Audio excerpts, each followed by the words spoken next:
మేడారం సమ్మక్క సారలమ్మ జాతర తరహాలో coal belt ప్రాంతంలో ఏర్పాట్లను పూర్తి చేస్తున్నట్టు ఎమ్మెల్యే రాజ్ ఠాకూర్ తెలిపారు. పెద్దపల్లి జిల్లా గోదావరి ఖండంలోని గోదావరి నదీ తీరంలో ఏర్పాటు చేసిన సమ్మక్క సారలమ్మ గద్దెలను ఆయన సందర్శించారు. పునర్నిర్మించిన మూలవాసుల ప్రాంగణాలకు ఎమ్మెల్యే దంపతులు ప్రత్యేక పూజలు చేశారు.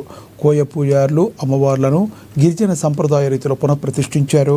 కాంగ్రెస్ పాలనలో ఆలయాలు, సంస్కృతి సాంప్రదాయాలకు పెద్దపీట వేస్తున్నట్లుగా ఎమ్మెల్యే చెప్పారు. సింగరేణి కార్మికులతో పాటుగా పరిసర ప్రాంతాల ప్రజలు అమ్మవార్ల ఆశీస్సులు పొందాలని ఆకాంక్షించారు. రానున్న కాలంలో సమ్మక్క సారలమ్మ గద్దెలను మరింత అభివృద్ధి చేసి ప్రజలకు అందించనున్నట్లు రాజ్ ఠాకూర్ హామీ ఇచ్చారు. జాతర సమయంలో భక్తుల సంయమనం పాటించి మొక్కులు చెల్లించాలని ఆయన కోరారు.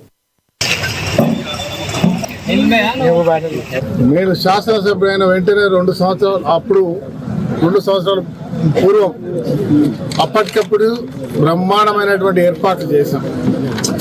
లక్షలాది మంది జనం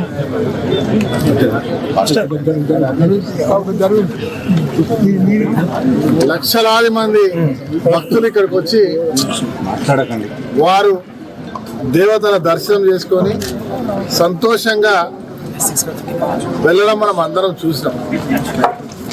ఈసారి ఇంకా బ్రహ్మాండంగా చేయాలి, శాశ్వత నిర్మాణం చేయాలని ఒక సంకల్పంతో పనిని మొదలుపెట్టాం. చూస్తూ ఉన్నారు, బ్రహ్మాండంగా వస్తా, కానీ ఇంకా పూర్తి శాశ్వతం కావాలంటే ఇంకా సమయం కావాలి.